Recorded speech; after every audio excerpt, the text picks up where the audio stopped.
नमस्कार। दिन भर की बड़ी खबरों में आपका स्वागत है। मैं हूं अंशिता श्रीवास्तव। इस बुलेटिन में आज बात होगी बंगाल में ममता की मैजिक की, पंजाब में सीएम चन्नी के किसान कार्ड की, जानेंगे क्या कांग्रेस को नुकसान पहुंचा रहे हैं पीके, राजस्थान बीजेपी में रार की वजह से होगी उपचुनाव में हार, और बुलेटिन के आखिर में बात देश में गहराए बिजली संकट की। लेकिन तमाम बड़ी खबरों से पहले एक नजर सुर्खियों पर।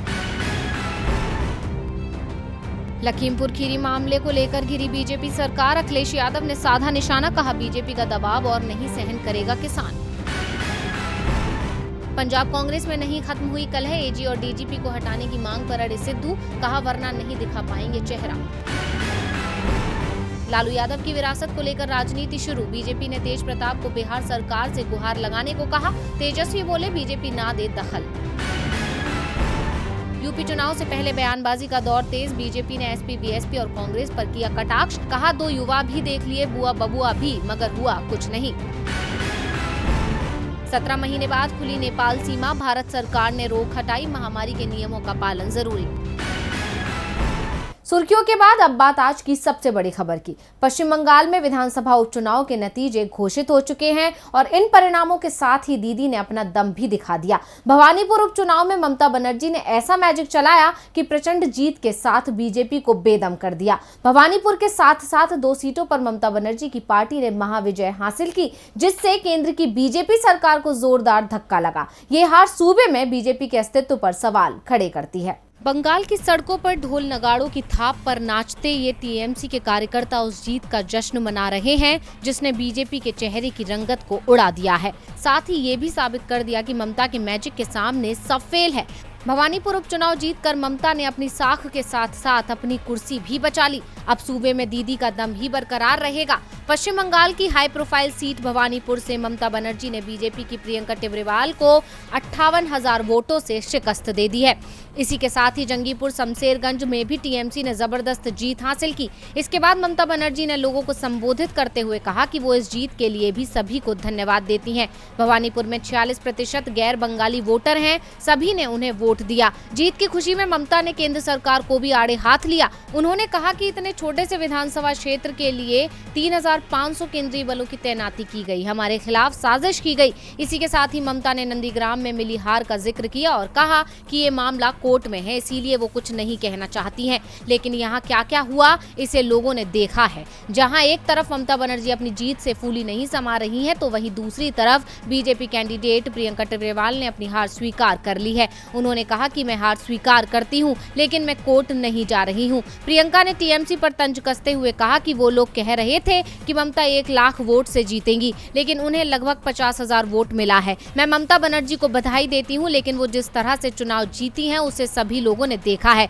अब भले ही बीजेपी भारी मन से ममता बनर्जी को बधाई दे रही हो, लेकिन इस हार का दर्द उसे रह रह कर सताएगा, क्योंकि ये केवल एक सीट पर हार नहीं है, बल्कि उसके सियासी भविष्य पर सवाल है। ममता बनर्जी ने जीत हासिल कर साल 2011 के उस इतिहास को दोहरा दिया है जिसमें उन्होंने भवानीपुर से ही अपनी कुर्सी और साख को बचाया था। वैसे इस वक्त जीत के इतिहास को पंजाब के सीएम चन्नी भी दोहराना चाहते हैं, इसीलिए वो लगातार जनता के लिए अपना पिटारा खोल रहे हैं। उन्होंने किसानों को लेकर बड़ा ऐलान किया है जो बीजेपी को परेशान कर सकता है। पंजाब विधानसभा चुनावों के पहले कांग्रेस में बड़ा सियासी बदलाव हुआ। कांग्रेस ने कैप्टन अमरिंदर की जगह चरणजीत सिंह चन्नी को राज्य का सीएम बना दिया। चन्नी दलित समुदाय से आते हैं और पंजाब की 34% दलित आबादी को अपने पक्ष में करने के लिए कांग्रेस का ये फैसला अब असर करता दिख रहा है। विपक्ष ने चन्नी को कमजोर सीएम बताया था, लेकिन चन्नी जिस तरह से एक के बाद एक सख्त फैसले ले रहे हैं, उससे वो मजबूत सीएम बनकर उभरे हैं।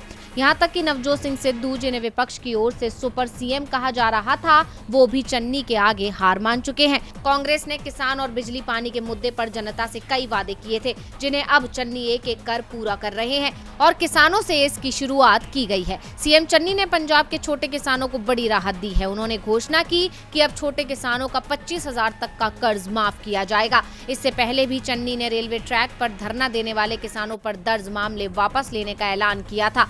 मुख्यमंत्री ने इसके लिए आरपीएफ के चेयरमैन को इस मामले में पत्र लिखा है। उन्होंने कहा कि किसानों पर दर्ज किए गए केस तत्काल वापस लिए जाएं। आपको बता दें कि कांग्रेस में हुए बदलाव में पार्टी ने पहली बार दलित सीएम पर दांव लगाया है और पार्टी नहीं चाहती है कि इस बदलाव का कोई भी असर विधानसभा चुनावों में पड़े, इसलिए पार्टी ने सीएम पर ही पूरी जिम्मेदारी छोड़ दी है। इसी के चलते सीएम चन्नी किसानों पर फोकस कर रहे हैं। पंजाब में जब से चन्नी ने सीएम पद की शपथ ली है, तब से वो जनता के सामने वादों की फेहरिस्त लगा रहे हैं। अब देखना होगा कि इसका चुनाव में क्या फायदा मिलता है। फिलहाल तो दूसरे राज्यों में कांग्रेस को नुकसान झेलना पड़ रहा है। इसकी वजह प्रशांत किशोर को माना जा रहा है, क्योंकि जिस तरह से कांग्रेस के नेता एक के बाद एक टीएमसी में शामिल हो रहे हैं, उसके बाद सवाल उठने शुरू हो गए हैं कि कहीं प्रशांत किशोर को कांग्रेस में शामिल करना कांग्रेस को भारी तो नहीं पड़ जाएगा। कांग्रेस ने लोकसभा चुनाव की तैयारी अभी से शुरू कर दी है। पार्टी को मजबूत करने की हर कोशिश की जा रही है, जिसके चलते कांग्रेस पिछले कुछ दिनों से प्रशांत किशोर से नजदीकी भी बढ़ा रही है। कयास तो यहाँ तक लगने लगे कि कांग्रेस प्रशांत किशोर को पार्टी में कोई बड़ा पद देगी। हालांकि G23 नेताओं की तरफ से कांग्रेस के इस फैसले का लगातार विरोध किया जा रहा है। वहीं दूसरी तरफ कांग्रेस के हर दाव का श्रेय भी प्रशांत किशोर को ही दिया जा रहा है। यहाँ तक कि कन्हैया कुमार के कांग्रेस में शामिल होने के पीछे भी प्रशांत किशोर की रणनीति ही मानी जा रही थी। विपक्षी एकजुटता का श्रेय भी प्रशांत किशोर को ही दिया जा रहा था, लेकिन अब ऐसा लग रहा है कि प्रशांत किशोर असल में कांग्रेस को मजबूत नहीं बल्कि कमजोर कर रहे हैं और टीएमसी को मजबूत कर रहे हैं। ऐसा इसलिए क्योंकि जब से प्रशांत किशोर ने कांग्रेस से नजदीकी बढ़ाई, कांग्रेस के नेता हाथ छोड़ टीएमसी की तरफ जाने लगे हैं। राजनीतिक रणनीतिकार प्रशांत किशोर पश्चिम बंगाल के बाहर कांग्रेस के नेताओं को अपने पाले में लाने में लग गए हैं। उन्होंने कांग्रेस के 2 प्रमुख नेताओं को सफलतापूर्वक अपनी तरफ कर लिया है, जिसमें असम से सुष्मिता देव और गोवा से लुइजिनो फलेरियो, जो हाल के दिनों में तृणमूल कांग्रेस में शामिल हुए हैं। दोनों ही गांधी परिवार के करीबी माने जाते थे। फलेरियो ने तो सार्वजनिक रूप से इस बात को कहा था कि उनसे किसी और ने नहीं बल्कि किशोर और उनकी टीम ने बनर्जी के नेतृत्व वाली तृणमूल कांग्रेस में शामिल होने के लिए संपर्क किया था। किशोर चुनावी राज्यों में कांग्रेस नेताओं से अनौपचारिक रूप से मिलते रहे हैं, क्योंकि पार्टी में उन्हें शामिल होने पर अभी भी सोनिया गांधी विचार कर रही हैं। साथ ही उन्होंने कुछ नेताओं से भी मुलाकात की है और उन्हें अपने व्यक्तिगत राज्य विशिष्ट इनपुट दिए हैं। इनके अलावा अब मेघालय के पूर्व मुख्यमंत्री मुकुल संगमा से भी तृणमूल ने संपर्क किया है और उन्होंने पार्टी नेताओं के साथ बैठक भी की थी। अब इस सब को देखकर कहा जा सकता है कि पीके से पार्टी को फायदा कम नुकसान ज्यादा हो रहा है और आज की स्थिति को देखकर ये भी कहना गलत नहीं होगा कि G23 नेताओं का पीके का विरोध करने का निर्णय सही है।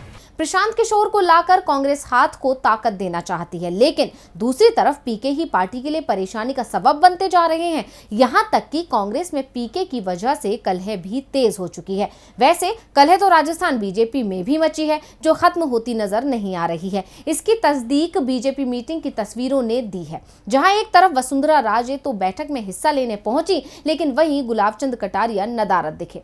राजस्थान में जब से कमल मुरझाया है, तब से पार्टी की हालत खराब है। एकजुटता का दावा करने वाली बीजेपी में ही 2 फाड़ हो गए हैं, जहां एक तरफ पूर्व मुख्यमंत्री वसुंधरा राजे अपना दबदबा कायम करने की कोशिश कर रही हैं, तो वहीं दूसरी तरफ दिग्गज नेता गुलाबचंद कटारिया भी खुद को बड़ा बताने की जुगत में लगे हैं। वर्चस्व की इस जंग ने पार्टी को तोड़कर रख दिया है। हालांकि बीजेपी की तरफ से मजबूती का दावा किया जा रहा है, लेकिन पार्टी कार्यालय में हुई बैठक ने तमाम दावों को खारिज कर दिया, क्योंकि जहां बैठक में चर्चा के लिए वसुंधरा राजे पहुंची, तो वही गुलाबचंद कटारिया नदारद दिखे। दरअसल राजस्थान में होने वाले उपचुनाव को लेकर बीजेपी कार्यालय में कोर कमेटी की बैठक बुलाई गई थी। बैठक में बल्लभनगर सीट के उपचुनाव के लिए अर्जुन राम मेघवाल और धरियावाद सीट के लिए विधानसभा में विपक्ष के उपनेता राजेंद्र राठौर को प्रभारी बनाया गया। वसुंधरा राजे जब पार्टी की कोर कमेटी की बैठक में पहुंची, उनके समर्थकों ने जोरदार नारेबाजी के साथ उनका स्वागत किया। राजस्थान बीजेपी की कोर कमेटी की बैठक में ये भी फैसला लिया गया कि पार्टी 4 नवंबर को रीट परीक्षा के पेपर लीक प्रकरण को लेकर पूरे प्रदेश में प्रदर्शन करेगी। इस मीटिंग में नेता एक दूसरे के सुर में सुर मिलाते नजर आए और ये दिखाने की कोशिश की गई कि सब कुछ ठीक है, अब कोई मनमुटाव नहीं है। लेकिन दूसरी तरफ गुलाबचंद कटारिया की गैर मौजूदगी ने ये साफ बयां कर दिया कि कुछ तो गड़बड़ है। पार्टी में अब तक मतभेदों की खाई नहीं भर पाई है। अब सवाल उठता है कि क्या इस कलह के बीच राजस्थान उपचुनाव से पहले कमल मजबूत हो पाएगा।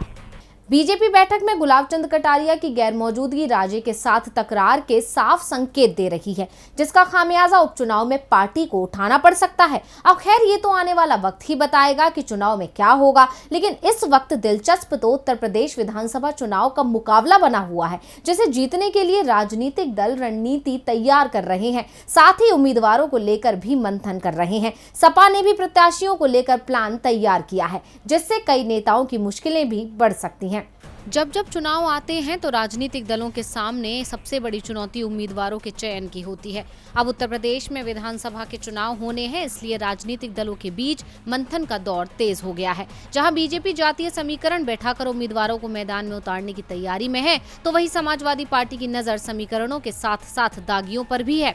समाजवादी पार्टी विधानसभा चुनाव में कोई कमी नहीं छोड़ना चाहती। पार्टी टिकट देने से पहले संबंधित उम्मीदवार के क्षेत्र की 3 चरणों में स्क्रीनिंग कर रही है। यह काम पार्टी विधायकों के क्षेत्र में भी होगा। विधानसभा क्षेत्र में निष्क्रिय रहने वाले और जिला पंचायत चुनावों में पार्टी के खिलाफ में दगाबाजी करने वालों को कीमत चुकानी होगी। ऐसे में कई विधायकों के टिकट पर संशय है। आंकड़ों पर गौर करें तो वर्तमान में सपा के 49 विधायक और 48 विधान परिषद सदस्य हैं। इनमें से कई विधान परिषद सदस्य भी विधानसभा चुनाव लड़ना चाहते हैं। विभिन्न दलों से आने वाले वरिष्ठ नेता भी टिकट चाह रहे हैं। कुछ को पार्टी हाईकमान की ओर से आश्वासन भी दिया गया है। पार्टी ने जिन सीटों पर सपा के विधायक नहीं हैं, उन पर आवेदन मांगा था, लेकिन कई सपा विधायकों के क्षेत्र से भी आवेदन आए हैं। टिकट दावेदारों की लंबी फेहरिस्त होने के बाद भी फूक फूक कर कदम रखा जा रहा है। हर हाल में जिताऊ उम्मीदवार ही मैदान में उतारा जाएगा। जिस पर किसी तरह का संशय होगा, उसे दूसरे विकल्प दिए जाएंगे। पार्टी नेतृत्व ज्यादातर विधानसभा क्षेत्र में एक चरण का सर्वे करा चुका है। जहां विधायक नहीं है, वहां अलग अलग टीमें जाकर सियासी ताप का अंदाजा लगा चुकी हैं। अब विधायकों के क्षेत्र की भी स्क्रीनिंग की जा रही है। यानी साफ है कि अब की बार समाजवादी पार्टी कोई भी रिस्क लेने के मूड में नहीं है। यूपी चुनाव को लेकर सपा दागियों को बाहर करने की पूरी तैयारी में है, लेकिन सवाल उठता है कि क्या पार्टी को इस रणनीति से जीत मिलेगी? अब इस सवाल का जवाब तो चुनाव के वक्त ही पता चलेगा। लेकिन अगर चुनावी समर से इतर कानून व्यवस्था पर नजर डालें तो देश के न्यायालयों में बड़ी संख्या में केस पेंडिंग पड़े हुए हैं, क्योंकि मामलों की सुनवाई के लिए कोर्ट रूम में जज ही नहीं है, जिसे लेकर एक बार फिर सीजेआई ने चिंता जाहिर की है। हर मुद्दे पर अपनी राय खुलकर रखने वाले चीफ जस्टिस ने अदालतों में बड़ी संख्या में पेंडिंग केस और जजों की कमी पर अपनी चिंता जाहिर की है। सीजेआई एनवी रमन ने नेशनल लीगल सर्विस अथॉरिटी के एक कार्यक्रम में अपने संबोधन के दौरान कहा कि सुप्रीम कोर्ट कॉलेजियम मई के महीने से लेकर अब तक सरकार को कुल 115 नामों की सिफारिश भेज चुका है, जिसमें से केवल 8 को मंजूरी दी गई है। सीजेआई ने कहा कि सरकार को 106 जजों और 9 चीफ जस्टिस के पदों के नाम भेजे गए हैं। इनमें से 7 जज और 1 चीफ जस्टिस के नाम पर ही मोहर लगाई गई है। इस कार्यक्रम में राष्ट्रपति रामनाथ कोविंद और केंद्रीय कानून मंत्री किरण रिजिजू भी मौजूद थे। सीजेआई ने कहा, मुझे उम्मीद है कि सरकार बाकी नामों को भी जल्द ही मंजूरी दे देगी। उन्होंने कहा, मंत्री रिजिजू ने जानकारी दी है कि बहुत ही कम समय में मामले का हल निकाला जाएगा। यानी चीफ जस्टिस के बयानों से साफ है कि उन्होंने सरकार के काम की प्रक्रिया पर सवाल खड़े किए हैं। सीजेआई के मुताबिक सरकार की तरफ से हो रही देरी के कारण आम जनता को न्याय मिलने में देरी हो रही है, क्योंकि न्याय विभाग के आंकड़ों पर नजर डाले तो हाई कोर्ट में 1 मई तक 420 रिक्तियां थी, जो कि 1 अक्टूबर को बढ़कर 471 हो गई हैं, जिससे पता चलता है कि देश की न्याय व्यवस्था धीमी क्यों है। अब सीजेआई के इस बयान ने सरकार को कटघरे में खड़ा कर दिया है।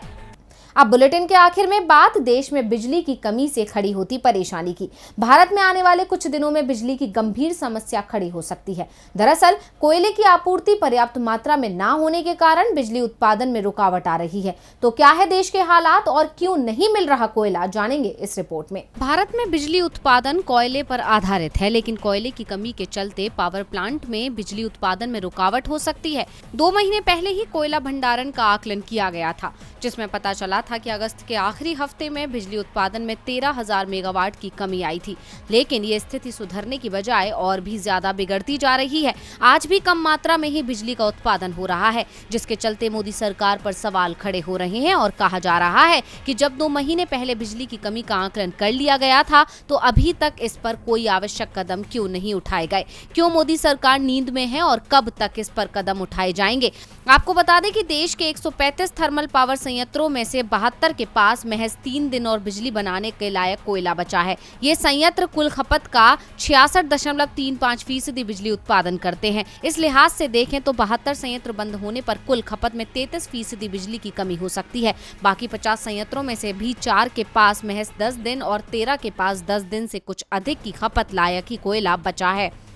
इस मामले को लेकर मोदी सरकार अपना पल्ला झाड़ती हुई नजर आ रही है। सरकार का कहना है कि 2 साल में इंडोनेशिया आयोजित कोयले की कीमत प्रति टन $60 से 3 गुना बढ़कर $200 तक हो गई। इससे 2019-20 से ही आयात घट रहा है। साथ ही कोयला खदानों में भारी बारिश से उत्पादन और आपूर्ति प्रभावित हुई। सरकार ने कोल कंपनियों पर दबाव बनाना और उन्हें जिम्मेदार ठहराना शुरू कर दिया है। उनका कहना है कि कंपनियों को पहले से ही स्टॉक जमा करना चाहिए। तो आज इस बुलेटिन में बस इतना ही। देखते रहिए डीवी लाइव। नमस्कार।